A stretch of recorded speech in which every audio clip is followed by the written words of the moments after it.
this is Dave from D&E's Performance coming to you from the office. Today we're going to talk about the cam timing and how to enter this information into the Holley software. This is the third video in conjunction with a bunch of other tutorials that I'm going to put out there solely for the purpose of people that are trying to get their project up and going and they're using the Terminator X or Terminator X Max. Without further ado, let's go ahead and get started with this tutorial. Again, open your software, and then we're going to bypass the shortcut. I'm going to go to Files, open Global Files. In the previous video where I talk about how to save folders, you can go back and watch that video if you're just searching and only searching on this particular subject. If you know how to create a folder, that's great. Then you would understand what's going on here. If you don't, then when you go to open your software, this won't be here. You'd have to go to the base calibrations folder. Anyways, I'm going to open this up. We're going to use our our base file Turbo 24X 4L80 with the ICF settings. We're going to go to our ICF calibration, our ICF parameters or engine parameters under our ICF systems, if I can talk. This is going to open this up, and we've already entered some basic information here under engine and EFI system. We're going to finish this section where we're starting to enter some of our EFI system stuff. The previous video I was talking about the fuel pump prime. So if you're looking at this video and going, wow, this is 10 seconds, this would be on an external pump. And internal pump, you wouldn't need to set it so high. The default is fine to get the vehicle fired off, but I've noticed a couple of vehicles that I've done, the external pump, it takes some time to suck the fuel out of the tank. So it's best to set this kind of high and then adjust later on once you get the vehicle fired off. You could usually bring that down to the default or even bring it lower than that.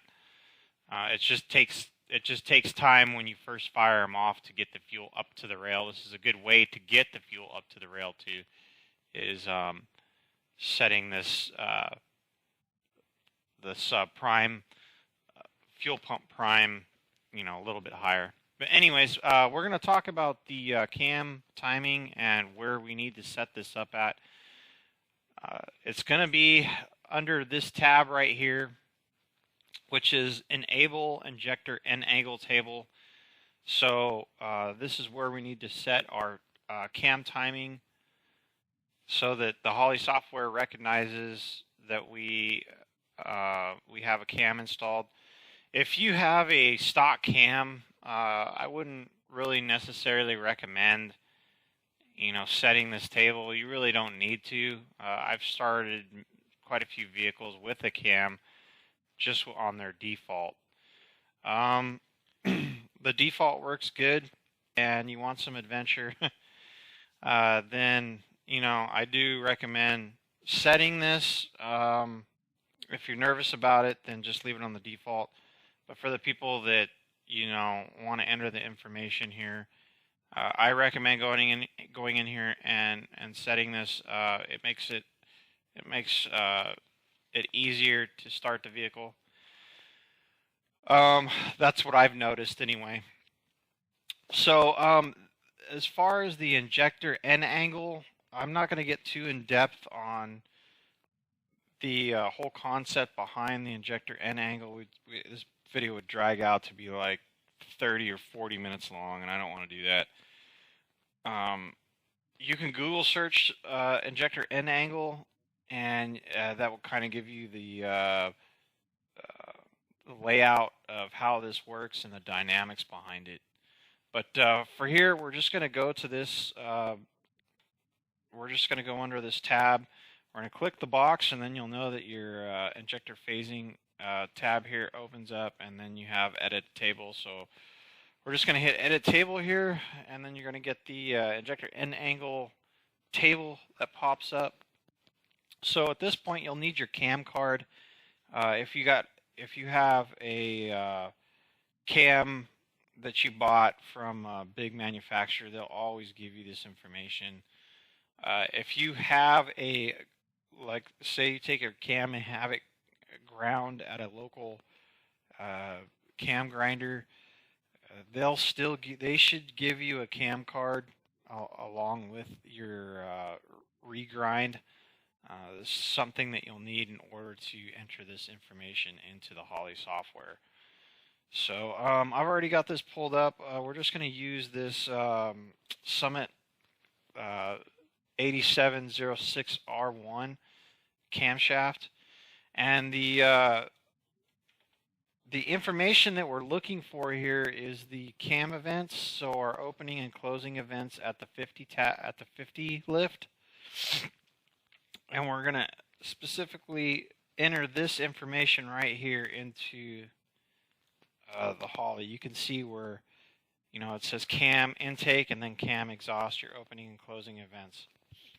So we'll start with the opening event on the intake side, and we'll it was 4 degrees, so we'll just go ahead and you can click on it and then enter 4. Let's take a look at our closing event. Our closing event is 42 degrees, so we'll just go up here, backspace, enter 42, enter. We'll go to our exhaust and just repeat the process, which is 53. Yeah, 53 degrees there. Enter. And then we have our exhaust closing event, which is negative 3 degrees. Enter. And after you enter this information, you'll see this populate. So we're going to go back and we'll discuss this in a second here. Another thing I want to bring up too is the cam advance and retard, and then your lobe separation angle. You'll notice actually most of the time, this will be about a half a degree off. Don't really worry about the half a degree on this section. You'll notice that it'll either be a half a degree negative or a half a degree positive. So that's really not going to affect anything.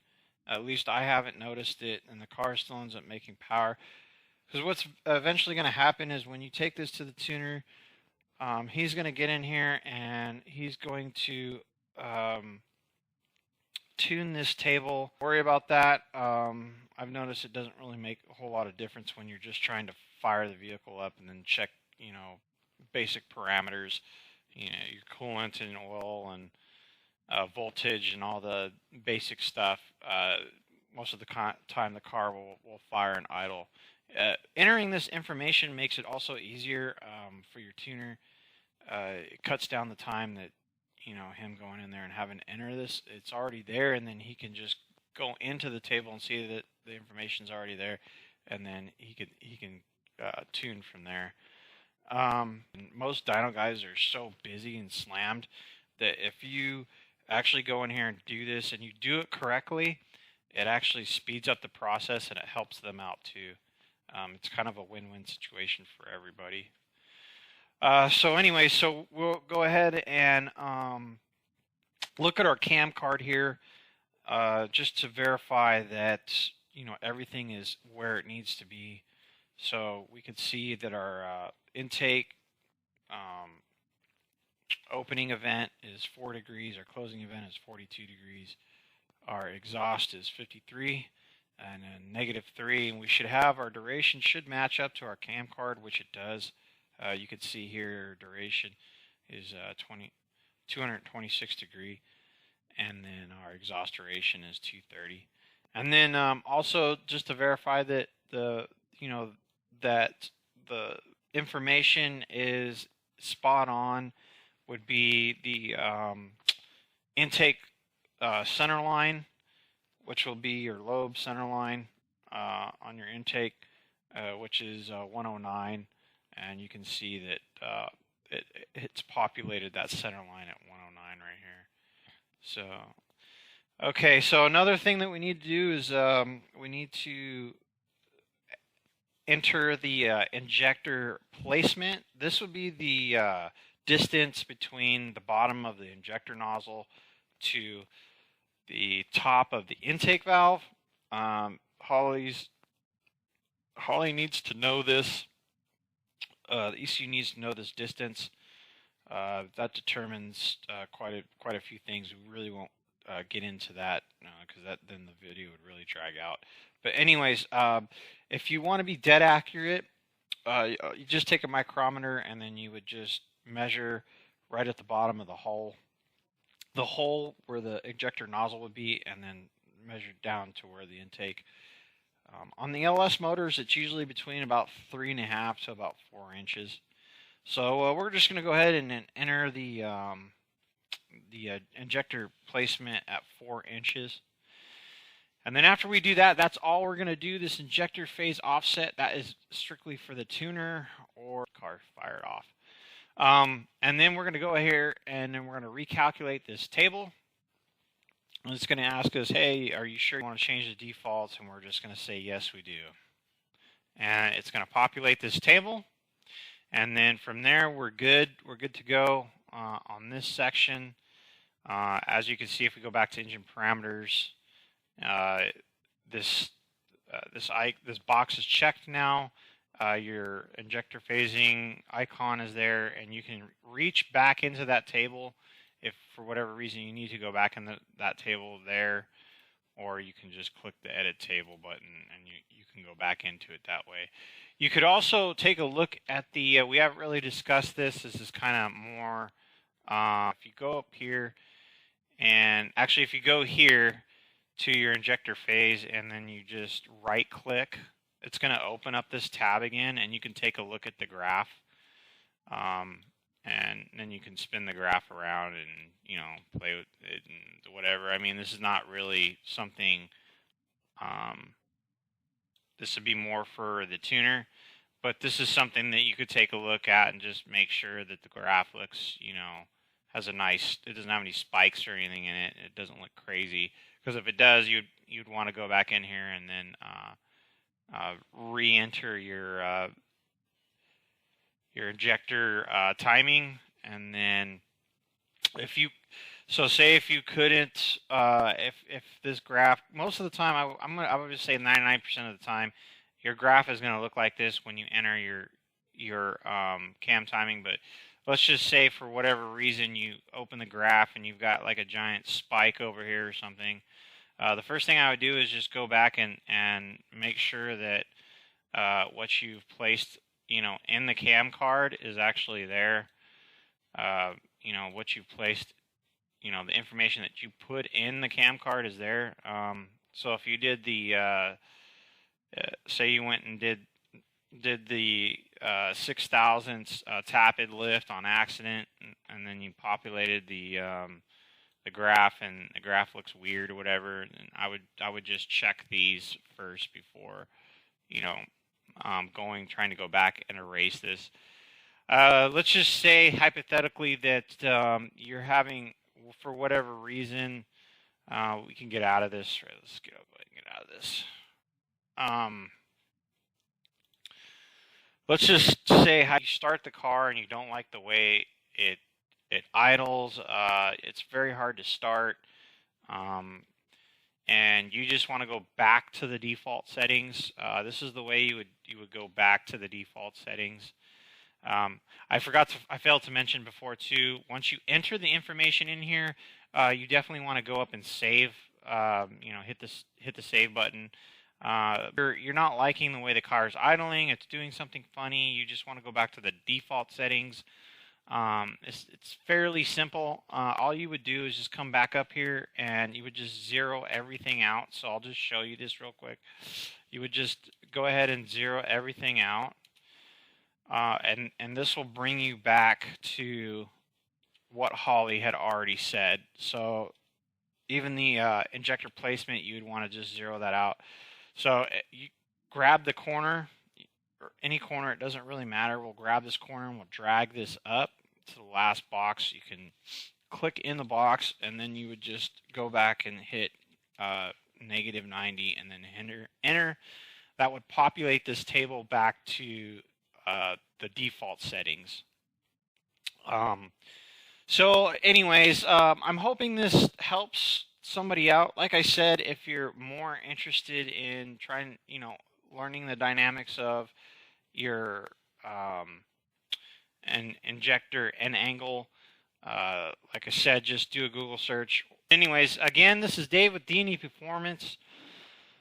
If you guys like this content, please like and subscribe, comment, all that good stuff. Comment if you like the content, comment if you don't.